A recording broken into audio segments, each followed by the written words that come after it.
Hi guys, ඔන්න ඉතින් අදත් මම challenge එකක් ගෙනල්ලා තියෙනවා. ඒ තමයි මාළු පංගිනි පහක් තියෙනවා. ටයිම් එක විනාඩි 3ක් හම්බ වෙනවා. මේ කාලය ඇතුළත මේ පහම කාලය ඉවර කරන්න ඕනේ. ඉතින් අද challenge එක ඒක තමයි අපි බලමු ඉතින් මට මේ පහම විනාඩි 3ක් ඇතුළත කාලය ඉවර කරන්න පුළුවන් නේද කියලා. ඉතින් මම කලින් try කරලත් නැහැ. කාලා බලලත් නැහැ. අපි බලමු මට මේක වින් කරන්න පුළුවන් නේද කියලා. ඉතින් අපි වැඩි කතා නැතුව අපි අපේ challenge එක start කරමු. challenge එක start කරන්න කලින් මම time එක තියනවා. time එක තියලා අපි කන්න පටන් ගමු. එහෙනම් time එක තියනවා.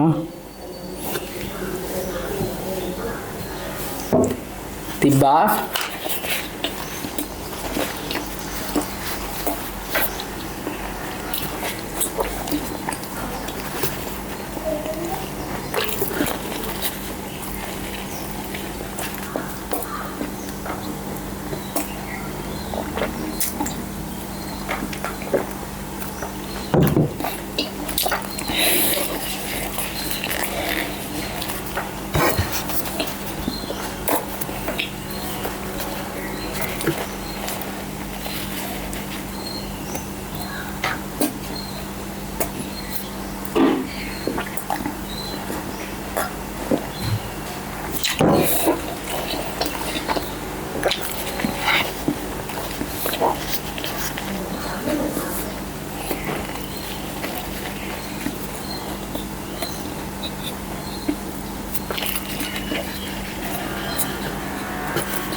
Guys, දෙකේ තප්පර 55න් මම මගේ challenge එක අවසන් කරා.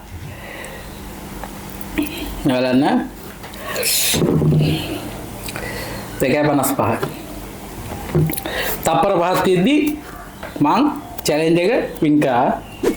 කරේ මුකුත්ම නැහැ. සම්පූර්ණ පහම 2යි තප්පර 55න් කාලය ඉවර කරා. ඒ කියන්නේ මං challenge එක win කරා. Okay guys, එහෙනම් මේ වගේ තවත් අලුත් වීඩියෝ එකකින් හම්බ වෙමු. එතකන් ඔයාලා හැමෝටම bye.